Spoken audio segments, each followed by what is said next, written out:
Guys, FMS has raised the bar and then dropped the mic with this latest release, the new FCX18. It's got stuff in there that we've been asking for a while. Things like aluminum shocks, metal links, and a larger battery pack. Coming up in this video, I'm gonna tell you about all of its new features, and then I'll take it out for a few scale crawling challenges. Let's get into it.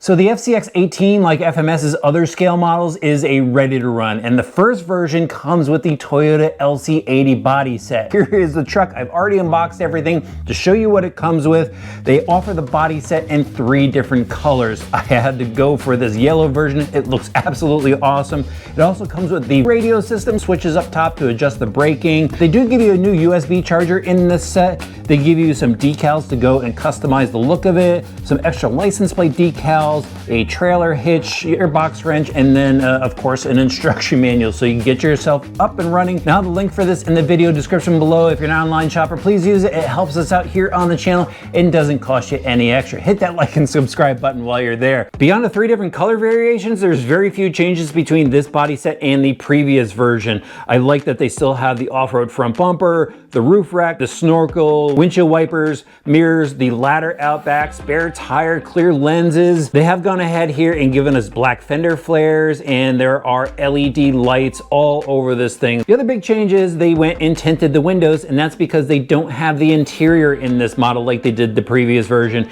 and that's due to some changes that they made underneath to the chassis, which we're going to take a look at right now. I've already unscrewed the body set. Now, one thing with the body set is they use 1.5mm screws in the back and Phillips in the front, so you're just going to need 2 different screwdrivers to take this body set off. But look at the wiring underneath, guys. It's all done up nicely, and to actually access the battery pack, just like the previous model, you have to pop up the hood and you'll be able to get to the battery itself and the on and off switch. But that is just an awesome looking body set, painted from the factory just perfectly. Now here it is, the new FCX18 chassis, and this looks a lot different than the previous version. So what they did basically was they took some of the components that we loved in the FCX24, such as the 2-speed transmission and the portal axles, and they bolted it up to this new FCX18 with a new chassis set. So this is a stamped metal ladder frame rail set. I love how they have the FMS logo and the FCX18 logo etched onto it. Some simple cross bracing, and look at this large battery box up front. That's because they have a new battery pack, which I'll show you in a minute. Now, as I mentioned, they have the 2-speed transmission there, so you have a high-low option, and then you have the portal axles, which give you that awesome ground clearance. They have the metal gears in the portal housings themselves. I took apart the rear gearbox, and they have the plastic gears inside, and everything is supported by ball bearings. Slider drive shafts in the center, and this is the drivetrain that we've grown to love on the FCX24. So next up is the suspension changes, and there's some significant changes done here, and we're going to start right off with the shocks. They are aluminum bodies, they're oil filled from the factory, and guys, these feel so much better than the other FMS vehicles that have been out there. We've been begging for this, they finally gave it to us, and it looks like they did a really good job with these shocks. The other change here is they got rid of the plastic links, so no more flexible links on the bottom. They gave us nice metal links. The upper Y-link is still plastic. Now, speaking of metal links, they also swapped out the steering link, so we've got metal links up front as well, and that's still attached to a servo saver, which I'm sure a bunch of people are going to get rid of at some point, but they even have metal ball studs throughout. Now we could get into the electronics. It has the V5 receiver speed controller combo. Look at all the plug ports in that thing, and that's because it has all the LED lights to power up, along with controlling this larger 180 size motor. It's a 50 turn. The FCX24 actually has a 130 size motor, so this motor is going to give you some more torque and more power for this larger platform. I also noticed that there's V2 servos in this, and I don't think any of my kits have V2 servos, so I'm guessing they did a bit of an upgrade to these. Looks like it has a metal output shaft on it for the steering servo, and there's your shift servo to control your high-low from the transmitter, but it has their usual battery connector, and then the battery pack itself is this larger 900 milliamp battery pack, and I think this might be the largest battery pack you can get in a micro scale vehicle. I was looking around at all of the other stuff I have here.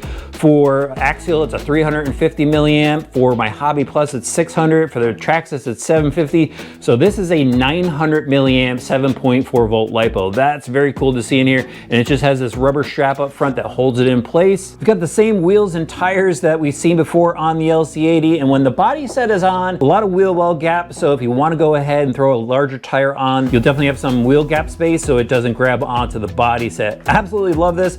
Now let's give it a little test. Took out my Hanger 9 obstacles for a little bit indoor fun. I've got the truck set in low gear, and let's just see how slow this thing crawls. That's not bad. Now let's see how much articulation this thing has. Wow, it's doing well. That front wheel is floating a little bit, but we got traction. Not a problem. I have it in high gear now. Let's see how fast it goes. Oh, that's pretty quick. And the tires squeal when I hit the brakes. Let's see how it does on the frame bender. Oh, not a lot of steering. Let's turn up the steering on this. Yep, we've got dual rate. Oh yeah, there is definitely some more room there. All right, here we go. Let me throw it back in low gear. And let's just hit this thing. Look at that. Nice, slow crawl. I'm gonna back it off a little bit more. That's about as low as I could go on the throttle. And look at that thing. Not a problem. Tons of flex. That suspension is working so smooth. Next challenge. So the next challenge is under this bridge here because it's been raining out the past few days and this is the only dry spot to run the LC80.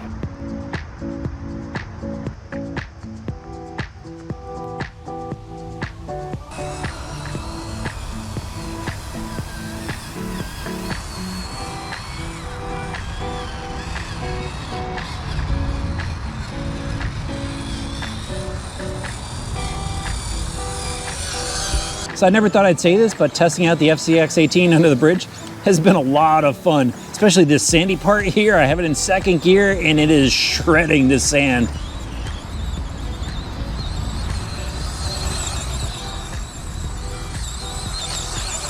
But once those tires pack up with dirt, they get a little slick and they're clearing off, and now I got some traction.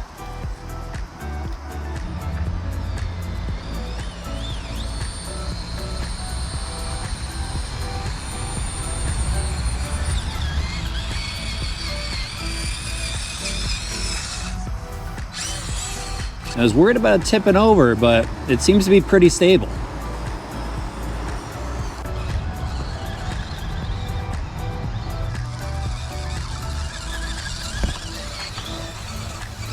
I got this gnarly drop off right in front of me. Let's see how the braking is down this descent. Nice, nice, smooth, controlled drop. There we go. Oh, hit the bumper. Wiggle out of it. How about we second? Oh no, I got out of it. Sweet, didn't even have to use second gear.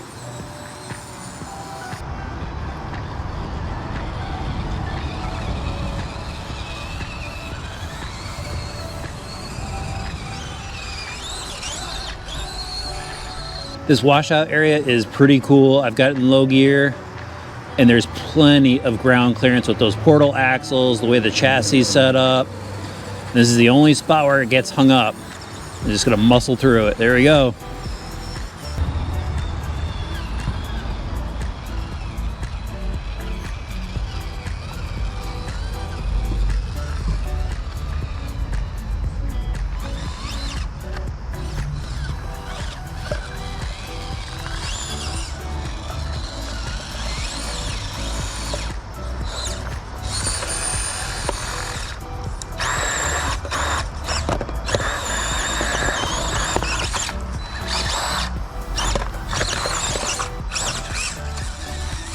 I think the turning radius is pretty good. For a nice smooth crawl up this rocky incline here. Look at that. Nice and scale. Suspension working perfectly. They did an awesome job with this one. Nice job, FMS.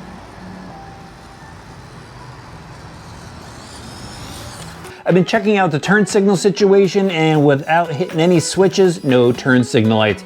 Hit the button once, everything lights up. We got low beams, and there's our turn signals now. Hit it again, we've got high beams. Turn signals are still working. One more time, hazards now, and one more hit of the switch, and just the turn signals work. So you got a lot of options there with the lighting.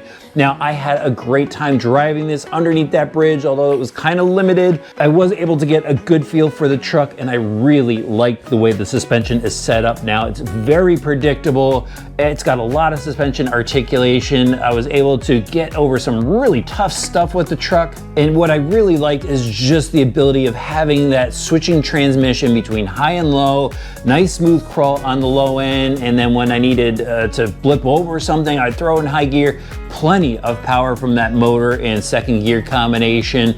And then when I was just driving on the trail back to the parking lot, it's got plenty of speed to keep up with your walking pace.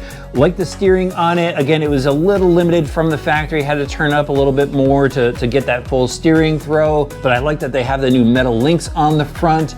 My only issues with this truck so far is the battery strap keeps coming undone. They needed a larger tab to hold that thing in place.